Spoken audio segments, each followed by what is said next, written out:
All right, guys, we are coming in hot. Zach Wolchuck is now a member of the channel. He's been on so much, and really like we're entering that. This is my guy. This is one of my friends now. I mean, we're talking off air about stuff, and like I said, I'm coming in hot because I got to give flowers so he can smell them. He did an amazing job on the draft show. I actually just got off the phone with Vash Lombardi, telling him how good he did.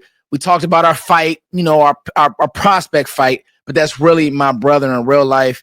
And Zach, like what Zach has added, I really want to take my time with this because what Zach has added to the draft community being on air, second to none. It's the nuggets for me. He always comes out of left field with the nugget. I'm like, well, how does he know this? It's crazy. And it's like, and it's good stuff and it's right on point. And so Zach, to be able to do that and to go the distance like that on the draft show, that's why I fell in love with the game, the draft, the process, the team building aspect of it. And, bro, you nailed it. So thank you for all you do, bro. Thank you, man. I really, really appreciate it. Sometimes the deep dives can get you in trouble. The hockey question, that's gonna haunt me a little bit. But hey, it was fun.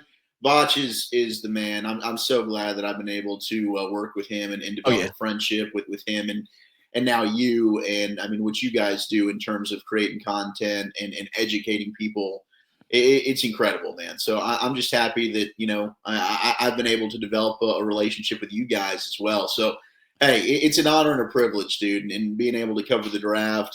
Got to thank, of course, Brian Broaddus for looping me into that. But it was a blast. I mean, it was a fun 3 days. I'm excited about what the Cowboys are able to do. All right, Zach, here we go. Flowers are given. Now we're throwing those flowers out the window. Zach, we're gloves off. Here we go. Pick one, round one. I want you to give me the why, and then the battle, right? Because I want to now start introducing people to, okay, who's Tyler Booker's competition? I had never heard this front office ever come out and say, and feel so confident with their chest that a guy's going to be game one, day one, rep one, a starter like this. Why Tyler Booker, and who in the room is he battling, if anybody, or is it more offensive line reconstruction? Yeah, I think this is a guy that obviously started day one at Alabama. You look at him, and he talked about it, the pedigree, going to IMG Academy, moving from New Jersey. This is a guy who really grew up and saw the vision of, I want to play in the NFL. What do I need to do to put myself in positions to succeed? And anytime you're going to make that commitment where you are going to IMG Academy, which essentially is a college level program in high school, that's the goal. People go there to become professional athletes. So he rotated at both left and right guard his freshman year, started at left guard as a sophomore, got some starts at left tackle as a junior, and then was right guard last year. I don't want him to be sniffing tackle. I don't see the athleticism there to be able to do that. But you're talking about a power player, and the wide build, the strength, the domination, the running game, the people mover that he is, his ability to mirror linemen when it comes to his pass protection, the anchor that he's able to play with, the sustainability with his blocks. He's very, very difficult to get away from. When we got to have him on 105 through the Fan in the G-Bag Nation, and I said, like, hey, all right. And on the draft show, I'll put you on the spot. He's a guy that seems like he's a football historian. Who's your favorite Cowboy lineman? Which, mind you, is not a question Tyler Guyton was able to answer last year. Guyton was kind of like, oh, I don't know. But he immediately says Larry Allen. And I don't want to compare anybody to Larry Allen, but in terms of just like when he gets a hold of you, you're not getting free. That's similar there. So I do wonder, I think it's fair to question, like, okay, how mobile is that going to be when he comes back? What version of Dak are we going to get athletically? And I think anytime you're able to really just make sure the center of the pocket, that foundation is taken care of. And now you've got three really, really strong guys in Tyler Smith, Cooper Beebe, and now Tyler Booker. I think they've done an excellent job of fortifying the middle in a division where you are playing against some monsters, man, with Jalen Carter. And then obviously with the Giants have been able to do, they just added Darius Alexander to that front. And, Washington seems like it's always got with Deron Payne and company. So, I think that was important. And I really don't think he's competing with anybody, to be honest, at right guard. I know we got Brock Hoffman and TJ Bass, and we'll see what Nate Thomas does coming back in year two. But I think that I mean, anybody that had a doubt when you listen to Tyler Booker talk during the presser and during the radio, and like the leadership traits, man, it is real. Like this guy, he's infectious. You can't help but be drawn to him. And apparently he was, I mean, as a sophomore, he was leading the room. Brandon Laurie put out the clip of like, okay, going into the bowl game against Michigan 2 years ago, he's standing up in the room and saying, hey, if any of you clowns want to go ahead and look at hitting the transfer portal or opt out of the bowl game, you got to go through me first. Like he's a guy that's going to set the tone. I think Tyler Smith is the leader of that offensive line. He kind of got anointed by Tyron and Zach Martin at Tyron Smith's retirement presser. But Tyler Booker is one of these guys that can come in day one. And there's just something special about him, man. There really, really is. Yeah, and my whole thing was, and I'm not going to walk back anything that I said because I watched tape, Zach, you watch tape. We trust each other. I think that usage matters, especially how you want to use him. Is he going to be a forward player? If that's the case, let's rock, let's roll. I said duo before you guys had the scouts on, and they talked about duo and how they want to use them. But listen to you guys interview the scouts and just, I mean, it's one thing if your receivers or maybe quarterbacks are talking like that. Then it's like, okay, is that fluff where they trained up? When it's a lineman, that's what, 22, 21, whatever. How old is he, Zach? Is he 23? I think he might be 21. He's pretty young, okay. I think. For him to know who Larry Allen is, because like this generation doesn't know who Larry Allen is. Like young kids don't. I mean, and like for him to know that, for him to talk like that, anything that he's doesn't have athletically, he'll make up for and want to and will. The only thing, my only pushback was tall guards do scare me, but at the end of the day, I think that what needs to happen is inside zone duo the crap out of that guy. Mm-hmm. And I think right now he's probably a better pass blocker than run blocker. Would you say that, Zach? I mean, he's dominant shows in the running game, but yeah, I mean, he is a good pass blocker. He had to do that a lot really at Alabama, and then the passes would kind of turn into runs on the fly. Yeah. Jalen Milroe, but yeah, I mean, his pass sets are really consistent. I mean, it's impressive. And watching him, I think one of the things that stood out was his ability to process. Like Georgia's slanting their fronts, they're doing a lot of movement around. This guy's not fooled by anything. Like you can tell the film study. Like he has a feel and an awareness for the game. So the stunts, where somebody's going to blitz from, being able to kind of call out and maybe help change protections. For still a player that's relatively new in Cooper Beebe, it's kind of crazy that I'm talking about a rookie coming in here and doing that. But that's really the football IQ that Tyler Booker's got. Yeah, man. And I have this imagination where it would be Beebe moving in space a lot and Tyler Booker blocking down. Whew, like a lot of what the Eagles used to do with those pull games and those whams and those traps and setting up some of those runs. And I had to remind myself, okay, Foot, settle down because Clayton Adams is coaching the room. He talks about violence. Booker talked about violence. So that's why I brought you on, Zach. I appreciate it because even as I talk to you, I'm like, okay, I get it. I understand. And we started to have some of this conversation off record. I said, nah, let's save this for here. So, Zach, that's great stuff. Let's get to pick two. I don't want to talk anything about because I've said so many glowing things about Donovan Ezukanma. I'm going to give you the floor, but I don't want you to skip over, Zach, the battle part of this because I think that is interesting, and I think that is what I want fans to know. This is real now. Mm-hmm. It's going to be hard to keep this kid off the field. Donovan Ezukanma, Zach.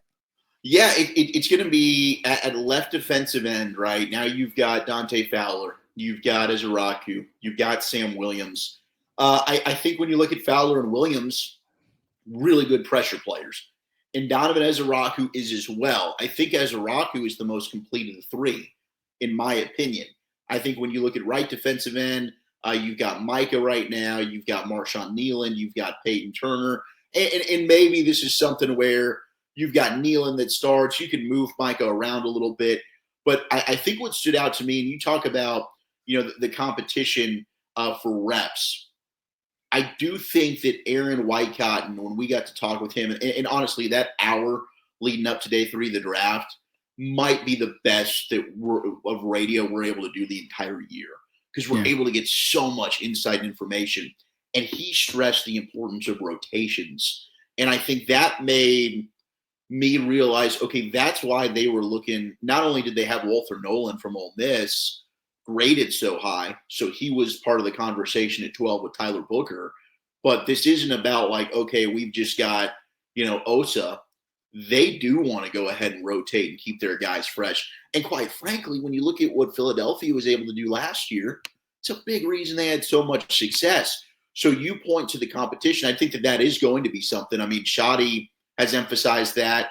And I think Ezeraku, just when you look at complete edge, he might be the most complete that they've got right now. I mean, he's got to prove that he can do it at an NFL level.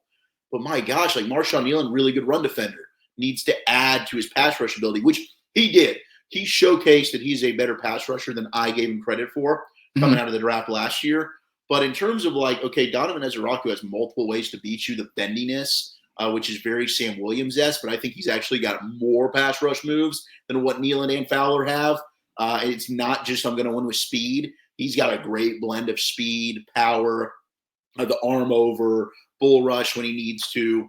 But being able to set the edge and stop the run, this kid can do that too. So I think by the end of the year, man, I really think he's going to be the guy. Playoff time, around time to start closing games. And we'll see, like the rookie wall is real. Maybe there's a chance of some fatigue. But I think the hope is, if you are rotating, you're keeping these guys fresh, you can avoid that. But I think he's a guy with the mental makeup, the character that he's got, but also just the physical gifts. Yeah, man, he's going to be a starter for this team. Wow. And I'll say this. When I watched his 3-cone, which was the best at the combine, I just said to myself, I get it. And, he may not have the athleticism of a James Pierce, right? But when you watch him on tape, he never stops moving. 2 coaching staffs love him because you got to remember his staff this year, his staff from his junior year or whatever year was, went to the NFL, and then the staff that came in, they made him a captain. So I think what's happening here is, Zach, is this Sam Williams insurance? Is this a Sam Williams replacement? I'm not scared to have that conversation. I think what happened was Sam Williams got hurt, and we didn't have juice when Michael went down. Mm-hmm. And it is what it is. And I think this guy, if at the very least, he can bring you third down juice. Now, anything you get after that, it's great. But you have Fowler, you have Nealon, you have prayerfully a healthy Sam Williams, and then you have the beast and Micah Parsons. So I think waves of pass rush is never a bad thing. If all of them are great, let them all rush. But I just think the film I watched, Zach, is going to be hard to keep him off the field. Yeah. I mean, it is because right now, as much as I love the Marshawn Nealon pick because I like defensive ends who play with speed to power. Mm-hmm. That being said, when you got a guy who can capture the edge with great ankles, I don't know, man. Like this is a great battle to have, Zach. Yeah, it is. And then, they like Peyton Turner a lot, and his length is something that sets him apart really from the other guys. Now, he's had an issue staying healthy. You know that as well as I do. But now you've really got some depth at end. So you're feeling good about it. It's like, okay, we can withstand an injury if it happens, knock on wood. We don't want that. We want all these guys to be healthy. We want to be able to have a full healthy rotation, getting after the quarterback, let these dogs go hunt in the fourth quarter when it's the game's on the line. Let's have at it. But yeah, man, they got different body types. They've got guys who excel in certain situations. I'm really excited because you're 100% right. It was a weakness last year. No disrespect to guys like Tyus Wheat. They're pulling people off the street. I really thought Chauncey Golston, deservedly so, went and got himself paid. He had his best season. But as soon as Micah went down, it was like, you're looking at the room. Yeah, you got a big problem here. And they went ahead and addressed that by bringing Fowler back and hopefully Sam's healthy. But to your point, yeah, I think Sam Williams is going to be playing this year for a contract with somebody else. I think it's going to be very much like what happened with Dorrance Armstrong, which just happened with Chauncey Golston. And Sam, look, he has shown a ton of flash. It's just kind of been like the consistency's been a problem, and I'm hopeful after the injury. That's always scary. Can he come back and be the same explosive player that he was? But I do think they just drafted a guy that is probably going to be starting opposite Marshawn Nealon, and then they can do whatever the heck they want with the chess piece that is Micah Parsons for the next 3 to 5 years. High level stuff, Zach. And this is how I've been framing it. Yes, I did want to get CD or Robin. I think you got Micah or Robin and Donovan Ezukanma. I mean, there's people smart people, I'll tell you this, that draft exchange, they had him, I listen to them, they do great stuff, and the draft world and the podcast world, I take intake so much stuff. And I mean, he had, I forget his name, but he had Donovan Ezukanma in the first round. It's like, and me, myself, Zach, I had Donovan Ezukanma as my third true pass rusher. I had Shamar Turner as an end and an edge player. I had Michael Williams as edge players because of obviously the build and the 275, 260 plus. But when you talk about just edge, it was Abdul Carter, James Pierce, Donovan Ezukanma. Like, that was it. And I know Mike Green. The problem that I had with Mike Green, and I love the way Mike Green gets up the field, I don't think that he understood how to play the run in a way in his game. I liken it as his game wasn't as mature as a Donovan Ezukanma. Absolutely. And so that was that. Okay, moving right along, Zach. High level stuff. High level is always with you. I thank you for this, man.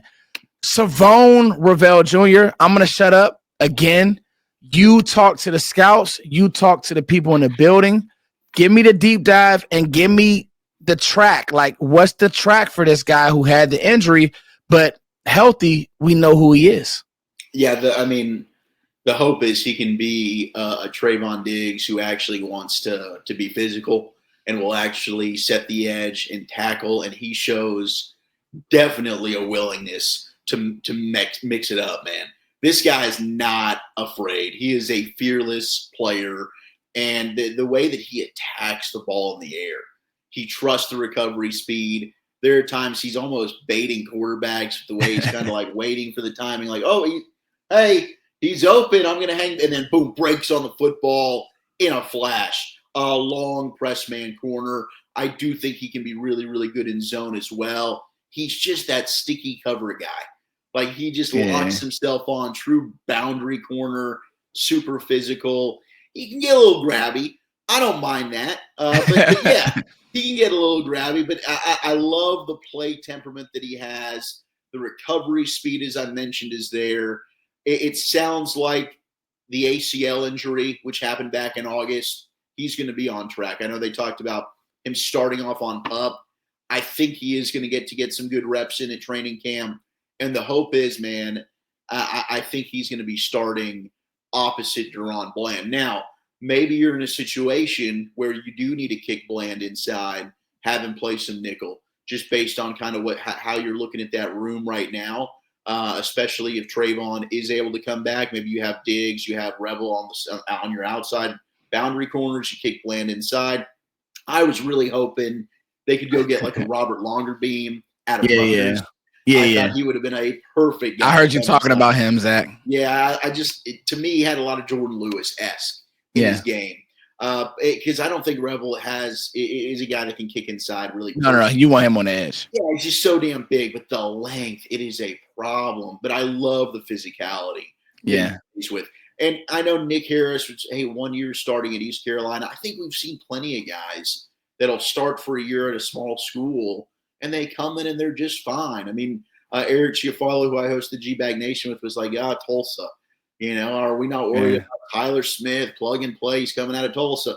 No, dude. You can find guys in all shapes and sizes. I don't care if you went to, Tarrant County Community College. If you can play, you can play.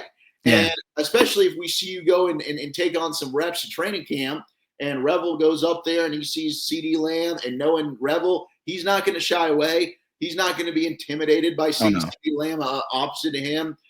He's fun, dude. He really, really is. There's times where he runs routes better than the receivers do. Yeah, former receiver. Yeah, I mean, it's so much fun to watch him play. It was such a bummer when he went down. I mean, honestly, if it weren't for the injury, I think he would have been the best corner in the class. I think he probably would have been a top 10 pick. So this was a steal. To get him at 76, he was my highest ranked of all three players they took day 1 and 2. Wow. I love the kid. I really, really do. And if he can just, Dr. Cooper did the surgery. They're super excited about him. I wasn't sure, with a new coaching staff, if they would like Rebel. I knew a guy like Al Harris talking to some scouts, like this is a dude Al Harris would absolutely love. But with Al Harris no longer in the building, I wasn't sure if they'd look for the same style. Clearly, he was a guy they coveted. And for him to fall to 76, I was like, yeah, you can't pass up on a talent like that. I was pumped to get him, man. The mental makeup for me, it's a tough guy who is not phony tough. He really is tough. Working at Amazon, still being able to stay in shape. And for anybody who asks questions about, oh, yeah, it was East Carolina. Well, there were schools that wanted him. He actually wanted to finish the drill at East Carolina. After last year, he could have went and transferred. And that was the same thing with Tyler Smith. Alabama wanted Tyler Smith to transfer to so the NIL, I mean, there's no player that can hide. I mean, these guys, they move around almost like free agency in college. So and he wanted to finish the drill. And you can tell by like his parents, his dad, they're like honored to be Cowboys. And how was it interviewing him, Zach? Like hearing him talk? Yeah, he's a little bit more soft spoken than some of the other guys, but he's also a guy that like gets football, dude. He understands it. Because I asked him about that because he was a two-way star in high school, like wide receiver and corner. I was like, did that help you at all with corner? He said, well, I played corner my whole life. Like he was a corner before he played receiver. Okay. So he's always envisioned himself playing DB. But yeah, I mean, his family's all Cowboy fans. Like it was really, really cool. And that's something that's important. Wearing the star. What does that mean to you? Us as fans, like if that hits a little different. That's why like Emmitt Smith, the Deuce, that's why he's my favorite Cowboy of all time. Mm-hmm. That's why Dez was probably number 2 for me. Like, I don't know why I'm kind of getting like emotional talking about this. Those guys get it, dude. They get what it means to play for the Dallas Cowboys. Embody what this was. And some of the players that came before them, like you got a guy in Diggs. Diggs got paid and Diggs doesn't care, dude. Like I'm just gonna be honest with you, man. That's what I'm. Oh my God. Oh, this is the conversation because I've hinted at it, and that's why I'm glad I have you on because people will talk around that subject, and I'm not. We don't do our audience. I don't do my audience justice by not telling them the truth. I'm glad you came on because you know what, Zach? I'll take it from here. Diggs doesn't care. Got paid. Didn't take rehab serious. Jerry made that note, and everybody wants to hate Jerry Jones. Fine, hate Jerry. He paid the guy. And Diggs earned his money. Now he's running around the world doing his thing, him and his brother hanging out with Cardi B, whatever, but you don't love football. And at the end of the day, I'm looking at a guy come up, make tackles. He loves football. I've watched Diggs whiff over and over again. I've watched you give up on plays over and over. Yeah, don't tell me about the interceptions in 2021. It's 2025 now. Like, come on. Come on, Zach. So I'm with you. And these are the conversations that I have with people when I say, hey, you guys want the front office to do right by these players. Can you be mad at them if, they give these guys a boatload of money and now they got to fight with you to get to practice, fight with you to rehab, fight with you to take care of yourself? When Jerry came out and said Diggs isn't healthy because of himself, come on, Zach. What are we doing? Yep. And, hey, Brian Broaddus, he talked about it on our show. He's got people in those buildings that are there working with Diggs day in and day out. I want nothing than Trayvon Diggs to be awesome. I want him to go back to being an all-pro. But certain times, like these guys have to want it for themselves. And when they talked about, hey, we want players that love football, I think they were talking about it from being burned by drafting players, paying some players that they realized after the fact, man, maybe football's not the most important thing to these guys. Wow. This is the one, Zach. I can't wait to listen back to this. I can't wait for the fans to listen back to this. Here's what we'll do, Zach. We'll touch on the fifths. We'll touch on Jaden. We'll touch on Shamar. For the sake of your time, I know you've been working hard. And then this is what we'll do. Out of Johnny Cornelius, J2, how do I pronounce that, Zach? I'm going to mess it up. I think Toya, but I'm probably wrong about that too. I don't know. JT. Let's just go JT. We'll go JT. We'll go Phil Moffitt and Tommy A. I want you to give me your favorite out of those four, out of that grouping, and then we'll wrap. All right, so here we go. Jaden Blue, how did you feel sitting there on what was that day 3 of the draft and getting finally some semblance of a weapon in Jaden Blue, who's beyond the weapon? He was the fastest back in the draft, and I think that he has real running back chops. Yeah, he does, and I'm glad that you said a weapon there. Because he's now, you look at, hey, Turp, CD, he's the next up when it comes to explosiveness. Best thing about this kid, he can score from anywhere on the field. I mean, special. Absolutely special. The knock is 7 fumbles in 2 years, 4 last year, and some of them came at some pretty inopportune times. Inopportune times, yeah. Man, I asked him, I was like, how frustrating is it? I'm just going to – that was the big knock on you when it came to ball security. He does have a little bit smaller hands, but he didn't shy away from it. I appreciated that. He said, it's very, very frustrating. It's something I need to get figured out. But at 5'9" and 196, he plays bigger than that. Outstanding receiver, the ability to turn a swing pass into a touchdown, outstanding initial burst and acceleration, right? Yeah. He'll lower his shoulder. He finishes runs to bully defenders. I do think he's more of a running back by committee guy. Mm-hmm. Maybe he gets a little bit more into his NFL career. He can prove, I can take this backfield over. This can be mine. But the fumbles he's got to prove aren't going to carry over with him. But he is tough in between the tackles, and he fights for extra yardage. His ability to set somebody up with the shoulder fakes, the juke, his cuts. Rarely does the first guy get him down. He has a knack for making people miss. And his ability to turn the corner. If you just watch the Clemson game, it was on full display. So somebody thinks they've got an angle on him, he'll outrun him to the spot, and boom, he's going to run right by him in a blur. I kind of comped him to a more explosive James White. That's a good one.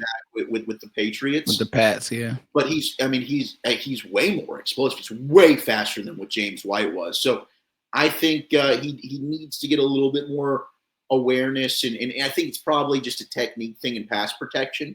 Yeah. That's something as well. He's going to need to prove, or else, you might have to get a Javonte Williams or somebody. But, man, this running back room, you talk about competition, somebody's going to be out of a job.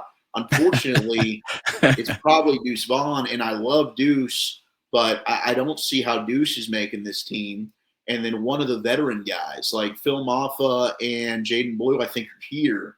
What's going to happen between Javonte Williams and Miles Sanders? So, one of those veterans, I think, is going to end up not making this 53-man roster. Yeah, that's the part right there, Zach. It's you bring in a guy who has juice, who has, I think, running back upside, but you outlined the issues, right? The fumbles. I think there's a few times he stops his feet on contact. I would like him to get better with that. There's times where he goes down a little too easy for me, right? Moffitt does not.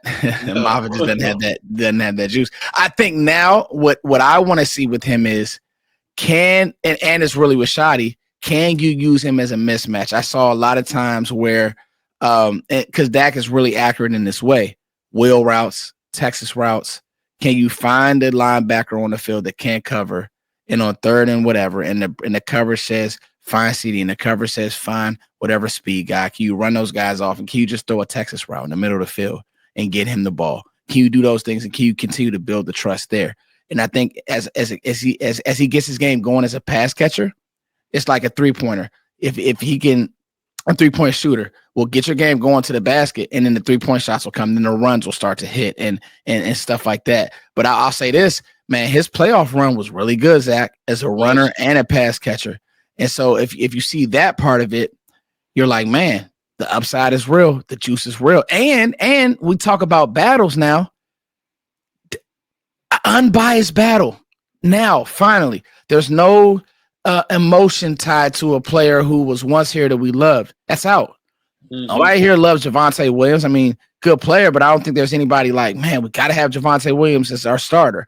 We got to have Deuce Vaughn. None of these guys have done much outside of maybe Javonte and Miles, but Miles is kind of, I'm not going to say he's washed, but he wasn't that great last year. So, yeah. think he should at least get a fair shot, Zach. Agreed. And one thing is, and I think I've seen you talk about this. I don't want to be joining this. Jaden Blue is your wide receiver too. Oh no, I haven't talked about that at all. We're not doing that. He's not, but he is a guy that actually can run some routes now at the running back position. Like, you could get creative and have Blue and one of these other guys on the field at the same time and play Blue out of the slot, or maybe you do like a full house backfield and he actually runs a route out of the backfield for you. There are some ways if you want to just get multiple backs on the field at the same time. He does have that skill set that some of these other guys don't. Javonte Williams, what might save his job is he might be the best pass protector of the bunch. Yes. So that might be what sets him apart and secures him a roster spot. All right, man. One more deep dive, and we're going to talk about Shamar James. And on the surface, it feels like special teamer. I looked at it as DeMarvin overshown insurance. Murray could be DeMarvin overshown insurance. We're going to throw a guy when I first saw it. But then I heard Matt Eberflus, and he had a different type of excitement. Zach, talk to me. What are the scouts telling you about Shamar James? What does Zach Wolchuck think about Shamar James? The film I watched, I told you right before we got on, I was just watching this tape, going through every play with a fine-tooth comb. Forward player. I don't see, the read and react isn't amazing, but then I also see a player who, when he sees it and he runs to it, it's good. So where are you at with him? And is that something that you think maybe Eberflus can fix? Yeah, I do. I mean, look, Flus, and I know Vach pointed him as well, like the linebacker whisperer. Yeah. I love that because he has had success with day 3 linebackers, and I think he saw traits here. This was a dude, another team captain, right? He had a season-ending injury his sophomore year. Last year, talking with some people at Florida, he was also battling through some injuries, so maybe that had something to do with it. The RAS score, I saw people were talking about, like, I didn't test well. This guy is physically what you want in a linebacker. Mm-hmm. He was a big-time recruit coming out of high school. 4-star. Yep. Number 1 ranked linebacker out of Alabama, number 3 ranked prospect in the entire state of Alabama. And he said, I'm not going to the Crimson Tide. I want to go rock chop and go be a Florida Gator. So he was a 3-sport athlete, football, basketball, track. I think you're absolutely right. As long as because he's got some blitz ability, I like that part of his game. But he is a guy that I do sense a little bit of hesitancy. If he can mentally figure out the processing, and maybe this is something Flus can help him with when it comes to, like, okay, play recognition, diagnose, like the initial instincts I didn't really see, and I think that causes him at times to be a tick late. Yes. If he's able to remove that, all of a sudden you've got something here. You've got something to work with, because physically the guy is what you want. He can drop into zone coverage. He covers ground really, really well. At times the lateral movement, there is a little bit of stiffness there. You do want a guy that's kind of going north and south for you and just playing downhill, to your point. But, he's a guy that shows a little bit of twitchiness. And I see the traits. Like, I can see why a scout and why Matt Eberflus would say, I can work with this dude, especially in the 5th round. There were other linebackers I liked more than Shamar James. Yeah. I'll be honest. He was the pick out of the entire draft the Cowboys had that I've got the most, I don't know. He wasn't my favorite. That's fair. And I'm glad yeah. I can understand it, right? That's the important thing. I can understand the thinking there, but he's not there yet. And I think it really is just instincts and just being able to, I think that's the key to playing linebacker. Read, diagnose, and just go, run to the ball. And I think that if he can get that figured out, then he's got the physical ability to go and do it. He's just kind of got to need to showcase that at the NFL level. And maybe this is the perfect place for him to kind of learn and grow behind some really good players. Do you think he can do it, Zach? And do you think with Flus being so excited, does that help? Does that help you get over the hump a little bit? Yeah. I mean, initially I was like, oh gosh, Shamar, like, he was kind of a guy that I just don't think lived up to his potential. He looks good. He's a guy that you want, hey, first player off the bus. But I just, sometimes you've got guys that have the physical gifts. They're just not good football players. I worry about that a little bit with Shamar James. I really, really do. But hey, I'm going to give him the benefit of the doubt. Maybe he was playing through some stuff in Florida. He clearly has leadership traits about him. I don't think loving the game is an issue with Shamar James. Yeah. So, hey, if Flus is pumped about it, that guy's got the eye for linebackers. I'm excited to see what he can do with him. Yeah, how I can clean him up. Okay, Zach, out of this next bunch of 4, just give me your favorite pick or the one you said, nice. Yeah, good job, Dallas. I got to go JT. And nice. I mean, he was a guy that I had in the 4th round. He fits exactly what they were lacking. He did grow up in Tonga, played rugby. I know I put my foot in it with that one, but he's got the bloodline. Siaki Ika, who is his brother, played obviously at LSU, at Baylor, now in the National Football League. He's got another D lineman who's his brother playing at San Jose State, a cousin at USC. Football's in their blood. Absolutely. Started a bunch there at UCLA, and he helped anchor a top 10 rushing defense 2 years in a row. So he's a true nose. I mean, the hustle, the effort. I think he moves really well for his size, 6'2", 340, 342. He's stout at the point of attack. He holds his ground. He is tough to move. But he's also super fast and slippery with his hands. Yeah. Like, he can get upfield. He can shed blocks. He makes stops in the run game, quick get off, and he's rewarded by his effort. I mean, there's times, like sometimes he'll actually get caught upfield. Now he's got to circle back. It might take him a little bit, right, to be able to stop. Now I got to move all of this weight. Now I got to double back to the play. There is a little bit of stiffness there, but overall, he's never quitting on plays. And he does get rewarded for that effort. He keeps his pad level down pretty consistently. And I think he's a dude like the screen game. He's got an innate feel for kind of being able to sniff out when teams want to do that. So he can be disruptive, even if he doesn't necessarily get to his spot. He does a good job of now, okay, I'm going to take a lineman out of this play. I'm going to make sure this lineman can't climb to the next level to get a secondary block so they can go ahead and help blow the screen up. So he's wide. He can eat up double teams, and he can really keep linebackers clean. So we're talking about a guy in Shamar James. You want him to be able to run, rally to the football. Overshown hopefully comes back healthy. Kenneth Murray, I think that can be a problem for him. If Kenneth Murray doesn't have to deal with linemen climbing up on him, and now he's got to worry about, I got to shed a block, which isn't his strength. If he can just be free to run it and rally in pursuit of the ball, Kenneth Murray can be a good player. So, JT is a guy that will help with that. It would not surprise me if he ends up taking over by the end of the year from Ozzie Smith as a guy that's getting early down reps and is one of your better defensive tackles. Built the right way, the right temperament, unselfish player. You can tell just by the way he talks, he knows it's my job to take on double teams. I got to be stout here. I can't get upfield. And to me, that's just a mindset. Like, are you going to get off the ball? Number one, are you going to get off the ball? You got to get off the ball. That's Mozzie literally is a half a tick late, way too much. It's just like, bro, are you even watching the balls? You're heading inside. What are you doing? And it was that coaching, some of it's coaching, but then some of it's like, what's going on? Like, I literally don't know. You have none of that issue with this kid. And that those UCLA defenses are putting guys in the league. Femi Oladejo got drafted high. Obviously, Carson Schlesinger went high. And so when you have a one tech like that, you say, oh, this is interesting. Yeah. And we're probably watching them without knowing we're watching them because we're watching them for Carson Schlesinger. We go back and we see, oh, it's not a lot of TFLs, but he's holding up blocks. He's clogging up lanes. He's doing what he needs to do. And if you got Kenneth Murray running, you got Maris Lewifau running, you got Jack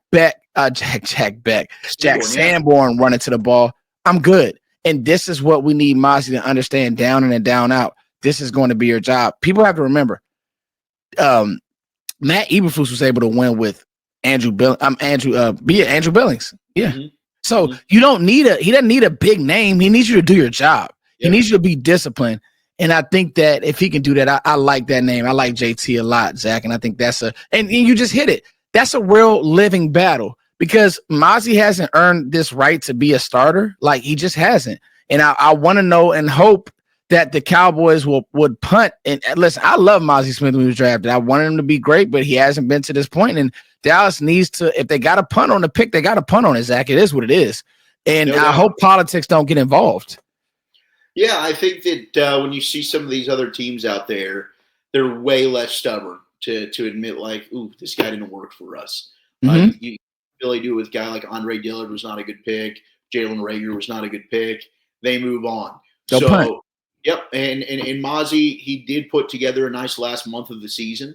You can say, hey, maybe it was competition based. Was he going up against, really quality opponents? I don't know.